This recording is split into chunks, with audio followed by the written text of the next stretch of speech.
La Noël et le chrétien.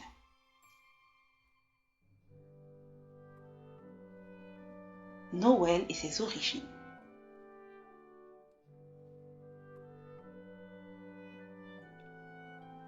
L'origine du mot Noël n'est pas claire. Elle pourrait être latine ou celte. Ce qui est sûr, c'est que les fêtes de Noël étaient bien des fêtes païennes à l'origine. Pour les Romains, ces fêtes se nommaient les Saturnales. On y fêtait Saturne, divinité associée aux récoltes et à la fertilité.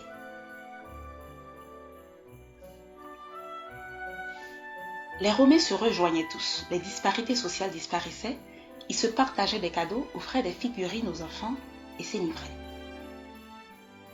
Comme les Romains, les Celtes et les Germaniques voyaient en cette période le retour de la lumière, car, après le solstice d'hiver, les jours se rallongeaient. Qu'en est-il des chrétiens?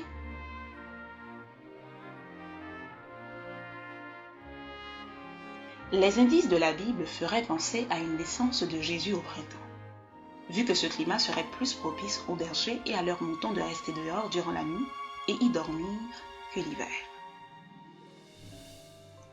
En l'an 354, par convention, le pape d'alors désigna le 25 décembre comme jour de la naissance du Christ, la Nativité.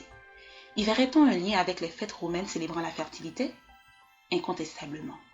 Mais quel est le vrai sens de Noël? Un chrétien devrait-il la fêter? Plus que les cadeaux, le Père Noël, le sapin ou le gui, pour nous chrétiens, ce jour de Noël revêt un sens plus profond. Le symbole de la lumière. Jésus leur parla de nouveau et dit « Je suis la lumière du monde. Celui qui me suit ne marchera pas dans les ténèbres, mais il aura la lumière de la vie. » La lumière marque le début de l'œuvre de la création, tout comme la naissance de Jésus marque la nouvelle création. Une lumière qui chasse les ténèbres, tristesse, désespoir. Un symbole d'amour.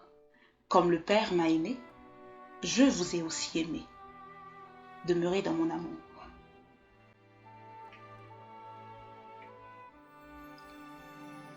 Jésus est la matérialisation même de l'amour de Dieu, une victime expiatoire pour nos péchés. L'amour du Christ a rétabli un pont entre l'homme et Dieu. Nul ne peut aller au Père sans passer par ce pont. Un symbole de paix. Je vous laisse la paix, je vous donne ma paix. Je ne vous donne pas comme le monde donne, que votre cœur ne se trouble point et ne s'alarme point. Durant la guerre mondiale de 1914 à 1918, un cessez-le-feu a été improvisé entre deux camps, allemands et britanniques, le 24 décembre 1914, sans que leurs supérieurs n'aient avalisé une telle fraternisation. Ils se retrouvèrent au No Man's Land, zone complètement détruite, par des obus ont ri ensemble, festoyé comme ils le pouvaient, se sont partagés des cadeaux et ont même disputé un match de football. Quoi de mieux comme symbole de paix?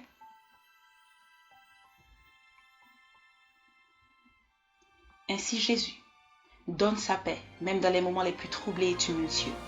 Comme il l'a fait dans sa traversée avec ses disciples dans la barque, il veut calmer toute tempête de ta vie. Il est la paix, il a été offerte au monde. Ne serait-il pas propice de célébrer la paix? Un symbole de charité. Car j'ai eu faim et vous m'avez donné à manger. J'ai eu soif et vous m'avez donné à boire. J'étais étranger et vous m'avez recueilli. J'étais nu et vous m'avez vêtu. J'étais malade et vous m'avez visité. J'étais en prison et vous êtes venu vers moi. L'apôtre Paul, en Colossiens 3, le verset 14, voit en la charité le lien de la perfection. Ce terme est assimilable à l'amour, à la générosité. En 1 Corinthiens 13, le verset 1er à 8, ce même auteur a défini en long et en large la charité tout en répétant ce même refrain. Si je n'ai pas la charité, je ne suis rien.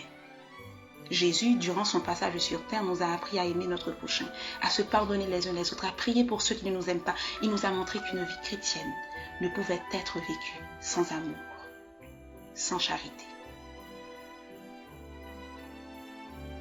Noël est certes une fête d'origine païenne, mais les valeurs, les symboles qu'elle véhicule ont toujours été chrétiens. Vu que le sens de la chose a toujours eu plus d'importance que la chose elle-même, il est tout indiqué que le chrétien fête Noël.